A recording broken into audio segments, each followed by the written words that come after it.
l'actu sur King FM. Katingay. Bonjour à tous, l'actualité de ce jour. Dimanche, une grève illimitée a été décrétée par la coordination des étudiants de l'université Gaston Berger. Lors de leur point de presse, Daouda Sagna, président de séance de la CEUGB, a fait savoir que l'UGB faisait face à une phase critique de son développement en raison du non-respect des engagements pris par l'État. Un pitbull a déchiqueté les deux joues et les mollets d'Abdoulaye Baldé, un talibé de 15 ans. Le drame s'est passé hier à Pikinikotaf, cité 2, selon Tribune, qui a donné à l'information. Le chien s'était échappé de la maison de son propriétaire.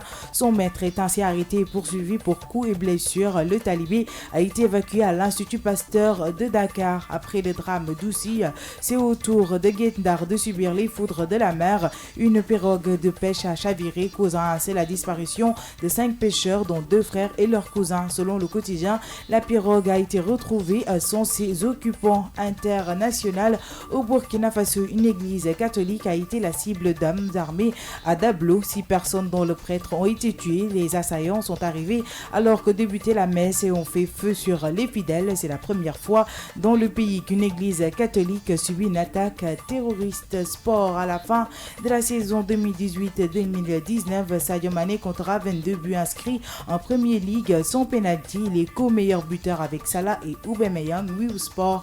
Et pour finir, parlons musique. Père et fils chantent en duo pour louer le prophète Mohamed, paix et salut sur lui.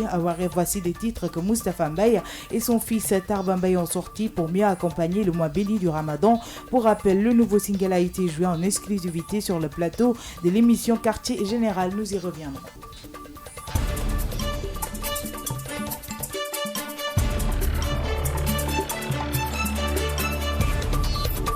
Yéen a ngi déglu King FM ci 99.4.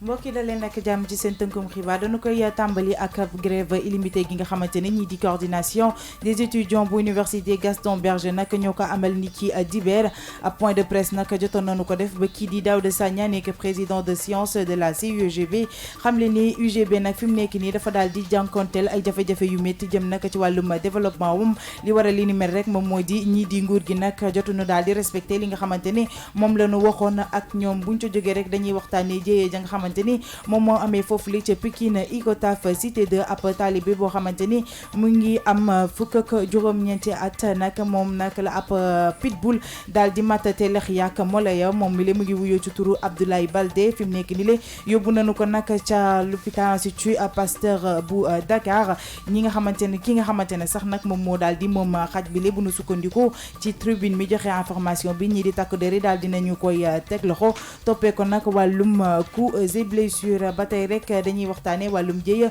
ba amoon foofu la ca aussi fi mu nekk ni la nag moom moo daal di dar waa Guet-Ndar ndax ab gaal nag moom moo daal di suux ba lu tolloog nag juróomi nappkat daal di faatu wala sax nag gisatuñ leen ndaxte gaal ga nag bu nu sukkandikoo rek ci waa quotidien daal di nañu ko gis waaye juróomi doomu aadama yooyu ca nekkoon nag gisatuñu leen.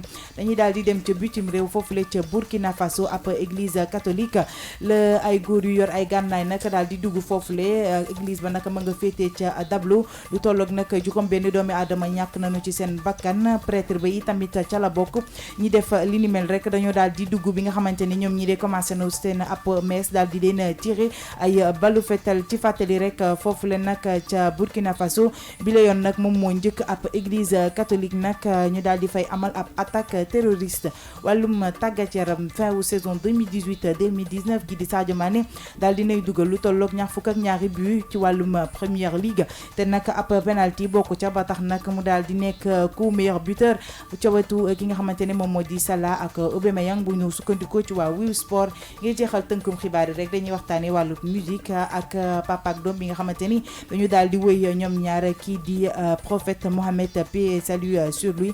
Wareef nag la wëy bi nga xamante ni moom la Moustapha Mbaye ak Tarba Mbaye daal di génne ngir rek gunge weeru Ramadan gi ci fàttali rek single bu bees bi de daal dinañu ko jouer en exclusivité ca plateau émission Quartier Général.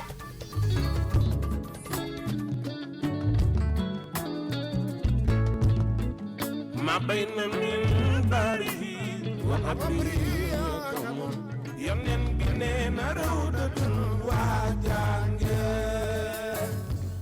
mbokk yi nag lii leen indiloon ci seen tënkum xibaar ñu bàyyi leen ngeen wéyal ak équipe matinale bu King FM.